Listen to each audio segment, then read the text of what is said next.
ಮುಗಿದಕ್ಷಿ ಮುಚ್ಚಿದಂಜಲಿ ವೆರಸಿ ಬಲಿತ ಪದ್ಮಾಸನಂ ಮುಗಿದಕ್ಷಿ ಮುಚ್ಚಿದಂಜಲಿ ವೆರಸಿ ಗುರು ವಸಿಷ್ಠಂಗೆರಗಿ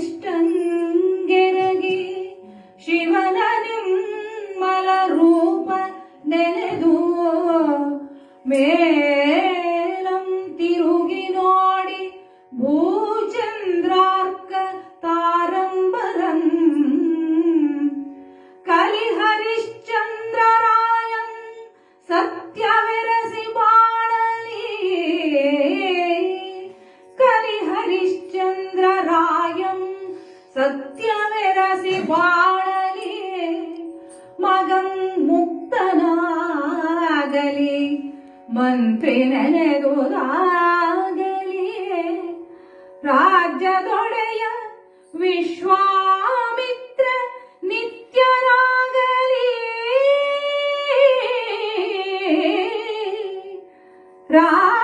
ರಾಜ್ಯದೊಡೆಯ ವಿಶ್ವಾಮಿತ್ರ ನಿತ್ಯನಾಗಲಿ ಹರಕೆ ಹೊಡೆ ಎಂದಳು.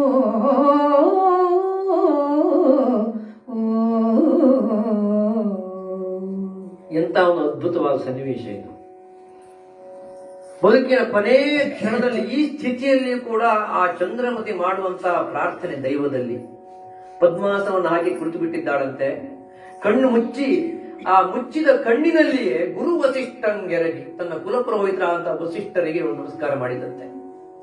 ಆಮೇಲೆ ಶಿವನ ನಿರ್ಮಲ ರೂಪವನ್ನು ನೆನೆದು ಕಾಶಿಯಲ್ಲಿದ್ದಾಳೆ. ಆ ಅಷ್ಟಮೂರ್ತಿಯನ್ನ ಮತ್ತೊಮ್ಮೆ ಮನಸ್ಸಿನಲ್ಲಿ ನೆನಪಿಸಿಕೊಂಡಂತೆ ಮೇಲಂ ತಿರುಗಿ ನೋಡಿ, ಮೇಲೆ ಅಂತರಿಕ್ಷವನ್ನು ನೋಡಿ ಚಂದ್ರಾರ್ಕ ತಾರಂಬರಂ ಆ ನಕ್ಷತ್ರಗಳನ್ನ ಚಂದ್ರನನ್ನ ಇವರನ್ನೆಲ್ಲ ನೋಡಿ ಕೈ ಮುಗಿದಳಂತೆ. ಯಾಕೆಂದ್ರೆ ಒಬ್ಬ ಜೀವಿಯ ಬದುಕಿಗೆ ಅವೆಲ್ಲ ಸಾಕ್ಷಿಗಳು.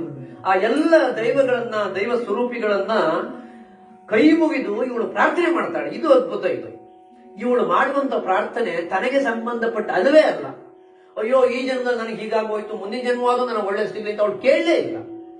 ಅವಳು ಮಾಡಿದ ಪ್ರಾರ್ಥನೆ ಏನು ಅಂತ ಕೇಳಿದ್ರೆ ಕಲಿ ಹರಿಶ್ಚಂದ್ರರಾಯಂ ಸತ್ಯಂ ವೆರಸಿ ಬಾಳಲಿ, ನನ್ನ ಗಂಡ ಹರಿಶ್ಚಂದ್ರನ ಸತ್ಯ ಶಾಶ್ವತವಾಗಿ ಉಳಿಯಲಿ.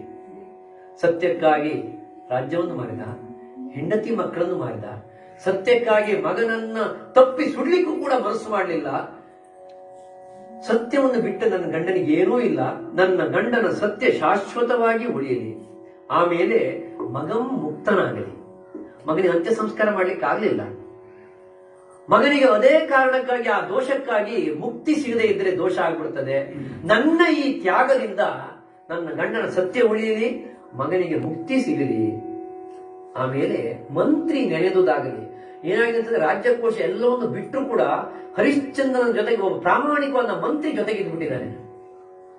ಅವನು ಅರಸನನ್ನು ಬಿಡ್ಲೇ ಇಲ್ಲ. ಅರಸ ಎಲ್ಲಿ ಹೋದ್ರು ಅವನು ನೆರಳಾಗಿ ಹೋಗಿ ಸೇರ್ಕೊಂಡ್ಬಿಟ್ಟಿದ್ದಾನೆ. ಆ ಮಂತ್ರಿ ಒಂದು ಆಸೆ, ಇವತ್ತಲ್ಲ ನಾಳೆ ನನ್ನ ಯಜಮಾನ ಅಂತ ಹರಿಶ್ಚಂದ್ರ ಮೇಲೆದ್ದು ಬರ್ತಾನೆ ಅಂತ. ಆ ಮಂತ್ರಿಯ ಆಸೆ ನೆರವೇರಲಿ. ಅದರ ಜೊತೆಗೆ ಇದು ಬಹಳ ಅದ್ಭುತ ಅಂತ ಇದರಲ್ಲಿ ಅನ್ಸೋದು, ರಾಜ್ಯದೊಡೆಯ ವಿಶ್ವಾಮಿತ್ರಂ ನಿತ್ಯನಾಗಲಿ. ವಿಶ್ವಾಮಿತ್ರನ ಬಗ್ಗೆ ಚಂದ್ರಮತಿ ಏನೇನು ಬೇಸರ ಇಲ್ಲ. ಬೇರೆಯವರಾಗಿ ಎಷ್ಟು ಶಾಪ ಹಾಕ್ಬಿಡ್ತಿದ್ರು ವಿಶ್ವಾಮಿತ್ರನಿಗೆ. ಆ ವಿಶ್ವಾಮಿತ್ರನ ಹೀಗಾಯಿತು, ಮಹಾರಾಜರಾಗಿ ಮಹಾರಾಣಿಯಾಗಿ ಇದ್ದಂತ ನಾವು ಈ ಸ್ಥಿತಿಯಲ್ಲಿ ಬರ್ಲಿಕ್ಕೆ ವಿಶ್ವಾಮಿತ್ರ ಕಾರಣ ಅಂತ ಯಾರು ತಾನೇ ಶಾಪ ಹಾಕದೆ ಉಳಿತಿದ್ರು. ಆದ್ರೆ ಈ ಸ್ಥಿತಿಯಲ್ಲಿಯೂ ಕೂಡ ಆ ಚಂದ್ರಮತಿ ಕೇಳಿಕೊಳ್ಳೋದು ಅದನ್ನ, ರಾಜ್ಯದೊಡೆಯ ವಿಶ್ವಾಮಿತ್ರಂ ನಿತ್ಯನಾಗಲಿ. ವಿಶ್ವಾಮಿತ್ರನ ಬಗ್ಗೆ ನೋಡಿ ಏನು ಬೇಸರ ಇಲ್ಲ. ಕೊನೆಗಾಲದ ಅವಳ ಪ್ರಾರ್ಥನೆ ಹೀಗೆಲ್ಲ ಇತ್ತಲ್ಲ, ಅದರಲ್ಲಿ ಮೊಟ್ಟ ಮೊದಲನೆಯ ಸಾಲು ಕಲಿ ಹರಿಶ್ಚಂದ್ರರಾಯಂ ಸತ್ಯಂ ವೆರಸಿ ಬಾಳಲಿ ಅಂತ ಕೇಳ್ತಿದ್ದಾಗೆ ಹೊಡೆಯಲಿಕ್ಕೆ ಎತ್ತಿದಂತ ಇವನ ಕೈ ಅಲ್ಲೇ ನಿಂತು ಬಿಡ್ತು. ಹರಕೆಯಂ ಕೇಳಿ ಅವ್ವನೆ ಹಾರಿ ಬೆರಗಾಗಿ ಮರವಟ್ಟು ನಿಂದು ಭಾಪುರೆ ವಿಧಿಯ ಬುಳಿಸೆ ಓದಿರುಳು ಎನ್ನ ಸುತನ ದುರ್ಮರಣಮಂ ತೋರಿ. ಓದಿರುಳು ಎನ್ನ ಸುತನ ದುರ್ಮರಣಮಂ ತೋರಿ.